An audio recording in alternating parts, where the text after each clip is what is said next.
Yes, people, welcome back to the 1894 for a brand new video. I'm Hugh and I've got Luke here with me to preview our round of 16 tie with West Ham in the Carabao Cup, our favourite competition. Let's get right into it. Right, Luke, as I said, it's our favourite competition. I think most other big teams, our rival competitors, don't pay as much heed to this competition as we do. But we're playing a fellow Premier League opposition. Now, you said off air as well, they are focused on their European ventures, and they're also doing quite well in the Premier League as well. They've just come off a win against Tottenham, which is quite big, a London derby. So they are a team to fear. They do pose a threat. I watched a bit of the game against Tottenham. They're a strong team. People like Mikel Antonio do give me a bit of fear. How are you feeling about this one? Yeah, West Ham are one of the teams that I think anyone in the league right now should be not worried about, but be concerned about what they can offer, because it's just Antonio. It's Souček, Rice, Fornals, Jared Bowen. They've got some great players in that team who have got better and better under Moyes. And Moyes is actually a good manager. People go about the United thing, but I think it was really his fault. It was just United itself being poor. He's a very good manager. He's got the right club around him to sort of give him the tools needed to build a great team. He's doing that. So, yeah, like anything, I'm confident we'll get the win, but like any game in opposition for the Premier League, it can go either way. Yeah, you're right. I think West Ham are a team to fear. You mentioned a few of their top players, but then again, are they likely to play their top players with them doing so well in Europe as well? I think they got a 3-0 win last week as well. So they are a team to fear. But in terms of City, we are thumping teams right now. I mean, bar the PSG game, what is it? We put 4 or 5 past Bruges, we put 4 or 5 past Brighton. We're flying high, and it is a competition that we show a lot of respect to. Pep seems to really like this tradition in true Latin manager fashion. He likes to really compete on all 4 fronts. But it's also kind of hard to judge whether he put out a strong team, because bear in mind we've got a really big Premier League game against Palace this weekend, with the top of the table being so tight. How are you expecting City to go for this? How do you expect Pep to go for this, to approach this one? Play a few young players. It would be Wickham, like youth tool. I'm most probably does do that. I think it'd be more of a first team / second team with a couple of young players dotted. Maybe Palmer starting, most of the young players on the bench to sort of cover up any players who are getting rest in that. But yeah, I think he'll play a strong team, just try and get the job done as early as possible, and then bring off players for a bit of rest for Palace. But yeah, as I say, going down at the moment. I think it's kind of, if I was Pep now, obviously I'm not, but I would be fairly happy with how things are going right now, and I'd be very against the idea of trying to change something that's not broken, try to fix something that's not broken. Keep the momentum going. If you're beating teams with comfort and you're scoring a lot of goals, which, let's bear in mind, people said we wouldn't score goals. City need a striker. City don't have a striker. We've just put 9 goals past 2 teams in the space of a week. So I do see a fairly strong team coming out. Anything major to expect? Anybody that wouldn't usually be in the team, you reckon, before we get into our starting 11? Well, Palmer, I think, will definitely get a start. I mean, go back to your point about the striker, though, situation. I do agree with you. We are scoring a lot more goals because we have a lot more creators. But also, games like when we drew with Southampton at home, teams that will give us a hard game now and again, having a striker on that can be someone who can just ping a ball to, get a goal. So, again, I'm not saying we desperately need one, but it would be nice to have that option to rotate with the team to give us a chance, if you get what I mean. But in terms of the team, I reckon he'll probably just rotate most of the first team pair. I reckon he'll keep plus lads like Foden to keep the momentum going in that midfield. Maybe play a false 9. Maybe give Gundogan another game, because I've really really well against Brighton. It's good to see him back in that kind of goal scoring form. I hope he is starting the form, hopefully, but. Yeah, I can imagine being more of a same old. Maybe with a bit of Stefford in goal to give him a bit of game time. But I imagine it'd be business as usual, really, for City. Sometimes find it hard to preview these games, and it's not because I don't enjoy doing it. It's just because, like, for example, last season when we were winning the Premier League at a canter, and you're winning every single game and you're scoring a lot of goals, it's kind of hard to not repeat yourself. When you come into each game, especially when it's not against maybe a Chelsea or a Liverpool, or I would say United, but after yesterday's performance, not so much. But this game, in the reality of it is, this game could be a banana skin. Like I said, with West Ham in such really good form by their standards, the way David Moyes has them playing is really effective. They play to their strengths. It works for them. Their crowd in their stadium seems to be, helping them as well on the pitch. I saw the atmosphere when they beat Tottenham was pretty good. They will fancy their chances. West Ham will fancy their chances, and you best believe David Moyes would love nothing more than to deliver West Ham one of their first trophies in a long time. So after kind of weighing it up and kind of talking about it out loud a little bit, I'm starting to come to the conclusion that I think David Moyes will actually go full strength for this. If he can get past Manchester City in a Carabao Cup, our competition for the last 4 years, that's a massive, massive statement in terms of where West Ham are going as a club, as well as this season and what David Moyes wants to deliver. What do you think, mate? Agreed. Yeah, I think West Ham are right now are a team that I think they're the ones who I think, other than like Liverpool and Chelsea, I'd be a bit worried about playing right now because, like anything, they've got the options. They've got, especially at corners as well. They've got the tall players in the team that can score a header out of nowhere. Even though we're very good at defending now, which is great to see. They've got players like Souček who can nick a goal out of nothing. So we've got to be very careful about this one. I'm sure Pep will play the right players and make sure they'll play a more of a. I imagine more of a strength-based team to try and sort of deal with the physicality that West Ham pose, because they do pose a lot of that. And they'll even if they have to play dirty, they'll try and nick a win if possible in the second half, because they did it for against Everton. It wasn't the greatest game, but they got the win. So and now to win ugly and score goals. So we have to be very careful about this game definitely tomorrow. Yeah, I think physicality is a massive part of David Moyes' game. You've got a lot of big players. You mentioned a few of them: Antonio, Souček, Rice, these kind of players. Very physical. Rice is a player I admire a lot. He's someone I wouldn't be totally against seeing in a City shirt in a couple of years' time, or maybe sooner when Fernandinho leaves. Who knows? He's definitely an option. I think we've mentioned him once or twice in a transfer video. I think he was linked briefly in the summer. But in terms of City, if you'd said to me a couple of years ago, we're playing West Ham away in the round of 16 of a Carabao Cup tie, I'd be kind of like, oh, I don't really care. It's not the end of the world if you don't win. But I've grown to love this competition. I really have. I've grown to love it. So I am kind of viewing it as, say, playing against West Ham in the Premier League. I think it's one you just got to go out and do the job, do what works for us, play to our strengths. We will have all the ball, I would imagine, all the time. But West Ham do have those top defensive players who you've spoken about. So it'll be tough. You alluded to the Southampton game a few weeks ago where we really struggled to break them down. We could see something similar, especially in this London stadium. They'll fancy their chances of keeping City at bay if we're not on top form, and we may have to then look towards our bench. I know we've briefly talked about our starting 11, which will maybe be some rotated first team players, but we may have to at some stage unless things go the way they did against Brighton, where we basically blitzed them in the first half an hour. So I think for City, it's just a matter of doing what we know works for us. I think it's pretty blatantly obvious we're a much better team, but we have to be on form to beat these kind of teams, especially when they're on form themselves. So with that said, I think it's time we should move into our predicted 11 and we can tell you why we picked certain players. Let's go. Right, Luke, I know Pep has said so far this season that he does plan on rotating a squad quite a bit in these kind of cup ties and giving youthful players a chance, but he was not honest when he said that. You know, we've seen pretty strong teams when he suggested he may not.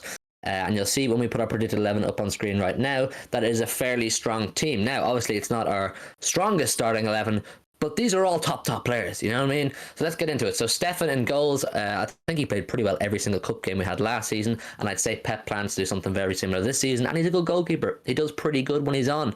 In left back, Zinchenko comes back in. I think he's just coming off the back of an injury, so we assume Pep will use a game like this to get his fitness up and get him regularly competing with Cancelo, who's been absolutely fantastic at left back in recent weeks. It'll be tough to move him, but he is in rightful for us today, giving Kyle Walker a bit of a break because he is slightly older, and every little break he can get counts. It helps a lot. And then in centre half, we have Nathan Ake, he's been decent when he's on this season. He's been decent. I think he got a goal in the Champions League. And John Stones, similar to Zinchenko, is just off the back of an injury. We think he will be used to get some fitness into his legs and hopefully put in a good performance and stop some goals. What do you think of this back four, Luke? Yeah, I agree with it. I think it's good to sort of rotate. I mean, look, again, the back four is still brilliant. I mean, so we went about Ake, but Ake is still a good player. He still does the job. Like, he hasn't been, he hasn't played a lot, so you can imagine his confidence won't be sky high. But the fact that when he does play, he scores goals or he contributes where he can. He's not a bad fourth option really. So I can't ask more for him. What puts him for City? Stones, yeah, I mean, he's been good for England. It's probably the case of Laporte and Diaz being so good. Diaz hasn't even got into the team, so I can't really blame Stones for anything because you can't blame him. I'm sure he doesn't blame them as well because he's playing. Them two are the centre backs in the world right now how they're playing. So it'd be good to see Stones get some confidence going, get some form going into the game today, and then good to see Zinchenko back because again, Joao being incredible, he's been absolutely phenomenal left back. So it'd be good to see Zinni sort of competing with him, which is what we need right now. A bit of competition in positions to get us more, be able to sort of like rotate more going into the winter months, which is where it gets really serious.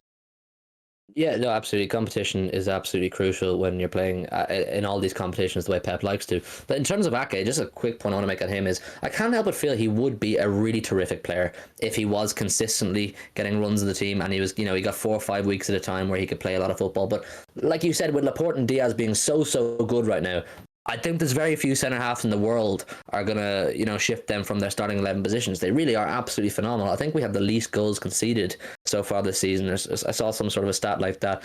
They're doing a really good job. And in terms of Stones, yeah, he does well for England. And I saw people on Twitter, there's a small group of City fans giving out about Stones, saying he's not good enough. Makes absolutely no sense. Very similar to Ake. Why would Pep put Stones in ahead of Diaz or Laporte when they are working right now and doing it well? It makes no sense to me. But anyway, we'll move into the midfield. For us, we've put Captain Fernandinho back in. Rodri, similar to other players, has been absolutely fantastic, and I think he's due a bit of a break. So Fernandinho comes in, not a bad replacement. And then just in front of him, we have put Gundogan, similar to Zinchenko and Stones. It's just a matter of getting minutes into his legs again. He was very good against Brighton. I thought he got his goal. He looked very good, and I think this will only help him if he can get another 60, 70 minutes into his legs. Plenty of options on the bench to come on if necessary. And then beside him, we've put Palmer, but we realise Palmer can really be fluid with anybody ahead of him in the front three. But before we talk about that, what do you think of this midfield? Fernandinho, Gundo, and Palmer we have down, but we know that'll probably chop and change. Yeah, it's a good midfield. I mean, yeah, agreeing about Rodri. Rodri's been absolutely phenomenal. I think he's been top 3 players to City this season in terms of performances. He's been absolutely unbelievable. I think he's definitely due a rest, especially with a big derby coming up in a week's time. So you've got to obviously get the rest we can in the big game players. Obviously they're all big game, but the big names. So we've got to be sure that we give them the rest they need before the running coming up. So we're going to see Club Captain Fernandinho back on the side. Again, even at 37, he's still doing really well, which is amazing. So either way, it's a good option to have bringing into this kind of game. Gundogan, yeah, I thought it was brilliant seeing him back in against Brighton. Phenomenal, but brilliant first game back. That's what we need. He got a goal, got some confidence in himself. Hopefully against West Ham, we'll get another goal, maybe 1 or 2. Get that confidence going. And yeah, Palmer, agreed. Palmer was brilliant against Bruges when it came on.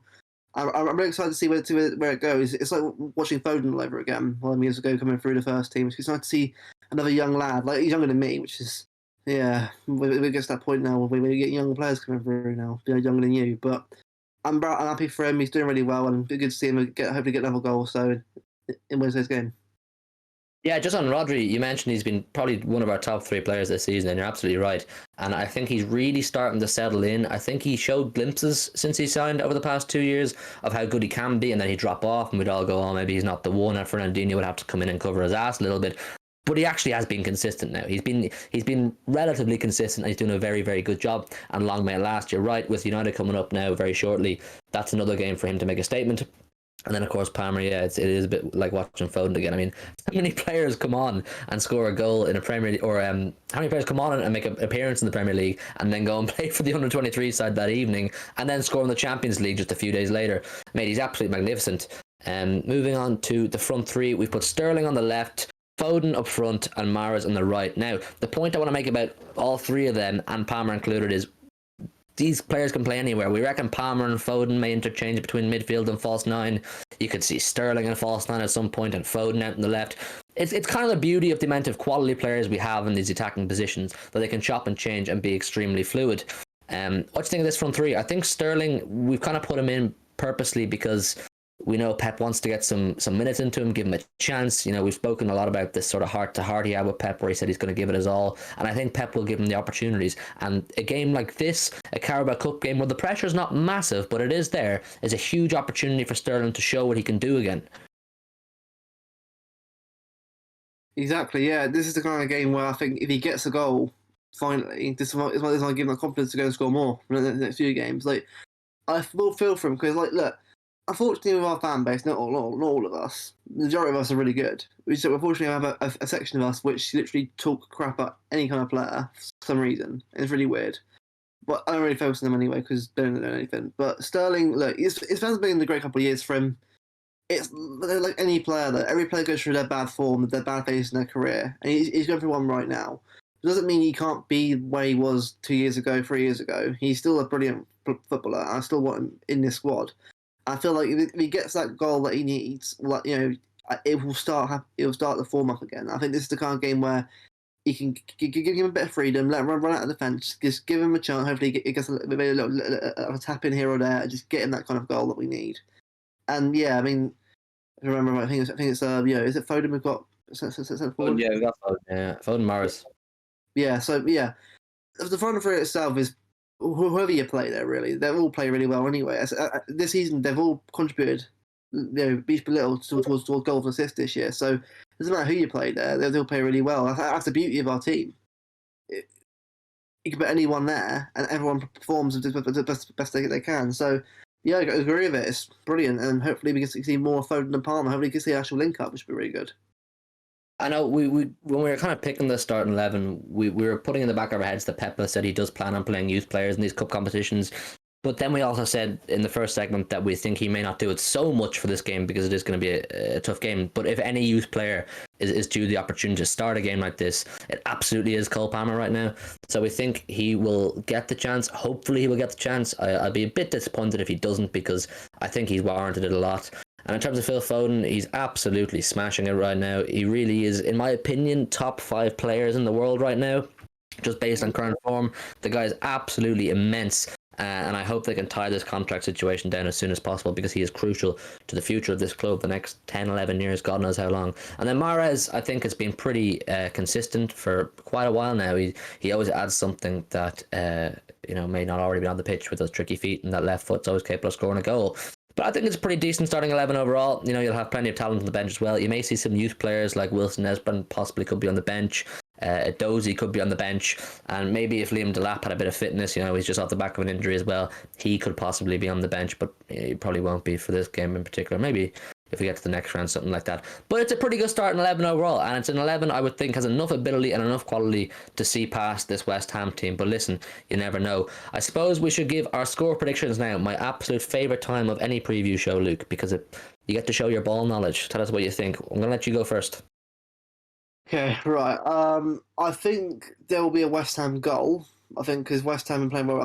Look, if we get a clean sheet, brilliant. But I just have a feeling at the moment, West Ham playing right now, I think they will get a goal against us. But I think we'll win 3-1. I just feel like I don't. The way I look at it right now with clean sheets, if you get one, brilliant. If you don't get one, as long as you get the result, that's what matters more than anything right now. Especially with the amount of games that we're coming up with right now, we need to get as many wins as we possibly can. So I'll go 3-1. If we get a 3-0, brilliant. But 3-1, maybe another Foden goal, Gundogan, and I think Palmer get another one. I think it'll be a good game for Palmer and Foden. Man, if Palmer gets another goal, for God's sake, that's absolutely amazing. And I wouldn't put it past him. If he does start this game, I wouldn't put it past him. He's a great eye for goal. That left foot of his is always capable of scoring. He has a similar left foot, in my opinion, to Riyad Mahrez. He's capable of scoring from angles and cutting in on it and scoring a goal. You said 3-1. Before you said that, that's what I had in my head as well. I had 3-1, and I'm actually going to copy it this time. I know people who view these shows don't particularly like when we give the same score predictions, but I do, I for some reason I have it edged in my head, 3-1, and the only way I do see that goal coming from West Ham is if our predicted 11 is true and our back four is what we have. I think there's a bit of a mismatch in the air if Antonio and Ake go for a header against each other. I think Antonio's capable of taking that opportunity over Ake and just slotting one home. But listen, that's just my prediction based on Antonio's current form. He's absolutely killing it right now. 3-1 from both of us tonight. Luke and myself both think 3-1. Let us know your score predictions down below in the comments as well. These Carabao Cup games, like I said at the first segment, are hard to predict and they're hard to preview because you never know what approach Pep's going to take, but this is our best. This is the best we can give you for now anyway. Let us know, like I said, all your thoughts on the starting 11 down below, our score predictions, give us yours. Like the video if you enjoyed it and subscribe if you're new. We've just surpassed 500. Can we get a round of applause, please? Absolutely amazing. And thank you all so much for your support. The road to 1,000 starts now. We'll see you very soon with a review. Good night, God bless.